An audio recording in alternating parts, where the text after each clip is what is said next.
The midday sun blazed over Arlington National Cemetery. Tourists milled around, whispering, snapping photos of the immaculate rows of white headstones. But at the center of it all stood a place of profound silence, the tomb of the unknown soldier.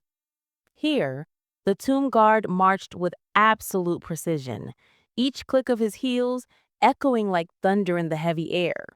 And then came him, Bradley Knox, a loud-mouthed tourist from Texas with a camera strapped to his neck and an ego even bigger than his son had. "Come on, lighten up," he yelled, laughing as he mimicked the guard's steps. People gasped. A veteran nearby muttered, "Show some respect." But Bradley just smirked. "Relax, it's just some guy walking in circles." He ignored the warning signs, stepped past the rope barrier, and strutted up close to the ceremonial path. The crowd murmured nervously. The tomb guard stopped mid-step, which almost never happened. His jaw tightened. "Sir, you are requested to remain behind the barrier." The voice was low, steady, commanding. Bradley rolled his eyes. "Yeah, what are you going to do about it?" Then, in a flash of foolish pride, he did something no one expected. He kicked the guard's leg. The sharp sound broke the silence like glass. Gasps erupted all around. The guard didn't move, didn't flinch. He simply pivoted, looked Bradley dead in the eye, and said, "You just made a mistake you'll never forget."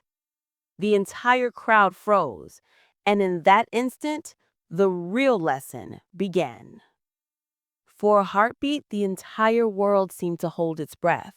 The tomb guard stood stone still, the perfect image of discipline and restraint, while Bradley's smug expression began to falter.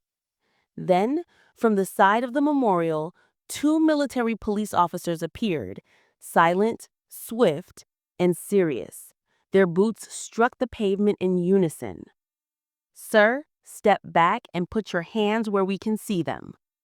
Bradley blinked, half laughing. "Hey, what's the big deal? I was just—" "Now." The word cracked like a gunshot. Within seconds, his camera was dangling, his wrists cuffed. The crowd erupted, not with sympathy, but with fury. A woman shouted, "Show some respect." A veteran in a wheelchair pointed a trembling finger at him. "You don't touch a guard, boy. You don't ever do that." Even the children fell silent, staring at Bradley as though he were some villain in a story their parents had warned them about. Bradley tried to speak. It was just a joke. He's not even supposed to. But the officers weren't listening. One of them leaned close and said quietly, "That man you kicked, he's been through more training than you can imagine. He guards those who never came home, and you just disrespected all of them." Bradley swallowed hard.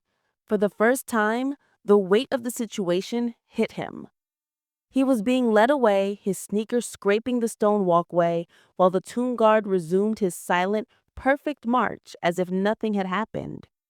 Click, click, click. Each step echoed in Bradley's ears like a drumbeat of shame. As the officers escorted him to the patrol car, he caught sight of a young boy saluting the guard. Small hand raised, face solemn. Bradley turned away. For the first time, he wished someone would stop looking at him. Bradley sat on a cold metal bench inside the small security office near the cemetery entrance. The air conditioner hummed quietly, but sweat still trickled down his neck. His hands trembled, not from fear of punishment, but from the weight of what he'd done. The officer who had arrested him returned with the clipboard. "Name?" "Bradley Knox," he muttered. "Occupation?" Sales. I sell real estate." The officer raised an eyebrow. "Figures." Bradley frowned. "What's this supposed to mean?" "It means you probably talk more than you listen." Before Bradley could answer, the door opened, and an older man stepped in. He wasn't in uniform, but his posture spoke of years of service. "This him?" that man asked. "Yes, sir." The newcomer turned to Bradley. "My name is Captain Davis, retired Army. I manage public conduct here at Arlington. You think you can explain what you just did?" Bradley tried to sound calm. "It was just a joke, man. I didn't hurt anybody." Captain Davis' eyes hardened. "You kicked a tomb guard. Do you have any idea who those men are?" Bradley looked away. "They train for 8 hours a day. Rain, snow, hail, doesn't matter. They memorize 21 steps, 21 seconds, over and over, in honor of the 21-gun salute. And they guard the remains of soldiers who never made it home. Soldiers who gave everything so you could joke around on a sunny afternoon." Silence. Bradley's throat tightened. The weight of the words hit harder than the handcuffs. Then, Davis gestured toward a monitor. "Watch this." On the screen, a black and white video played. Guards standing in hurricanes, blizzards, and sweltering heat. Unmoving, unflinching. Soldiers saluting in the pouring rain. Tourists bowing their heads in silence. Bradley watched, his own reflection faintly visible in the glass, a man who'd mocked what others died to defend. When the video ended, David said quietly, "You'll be cited and fined, but if you really want to make it right, you'll come back tomorrow morning." Bradley frowned. "Why?" "You'll see," Davis replied. And with that, the lesson was far from over. The next morning, Bradley showed up just after dawn. The cemetery was cloaked in mist, the air heavy with the scent of dew and solemnity. Not a sound but the distant caw of a crow and the soft crunch of gravel under his shoes. Captain Davis was already waiting by the tomb, hands clasped behind his back. "Didn't think you'd come," he said. I shrugged. I owed it to myself, I guess. Davis nodded. "Good. Then watch. Don't speak. Don't move." The changing of the guard began. 3 soldiers appeared with perfect rhythm. Crisp uniforms, polished shoes, eyes fixed. Forward. Every motion was precise. The inspection of the rifle, the click of the heels, the silent salute. The air itself seemed to bow to their discipline. Bradley stood a few feet behind the barrier, just as the sign instructed this time. As the ceremony unfolded, his chest tightened.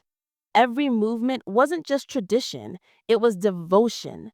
21 steps, pause, turn, 21 seconds. Every detail, every breath carried meaning. When the relief guard took his position, the departing guard passed the words quietly. "Orders remain unchanged." Bradley felt those words like an arrow through his heart. Unchanged. No matter the hour, the weather, or the disrespect of a foolish man, the guard's duty stayed the same. The ceremony ended and the small crowd dispersed, but Bradley didn't move. He stared at the tomb, the marble white and perfect, engraved with words he'd never really read before. "Here rests in honored glory an American soldier known but to God." For the first time, he understood the silence. It wasn't emptiness, it was honor. Captain Davis walked up beside him. "Still think it's just a guy walking in circles?" Bradley's voice cracked. "No, sir, not anymore." Davis studied him for a moment and said quietly, "Then maybe you've learned what respect really means." Bradley nodded, eyes wet. Yeah, I think I have."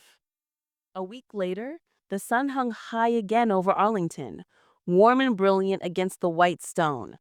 But this time, Bradley Knox wasn't a loud-mouthed tourist.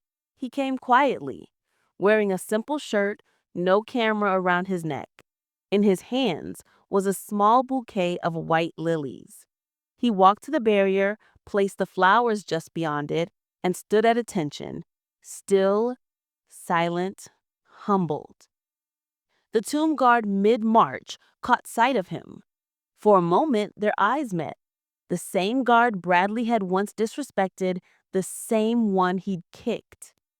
Bradley swallowed hard, then spoke softly, not to the guard, but to the tomb itself. I didn't understand before. I do now. I'm sorry. The guard didn't respond, of course. He wasn't allowed to. His duty was sacred.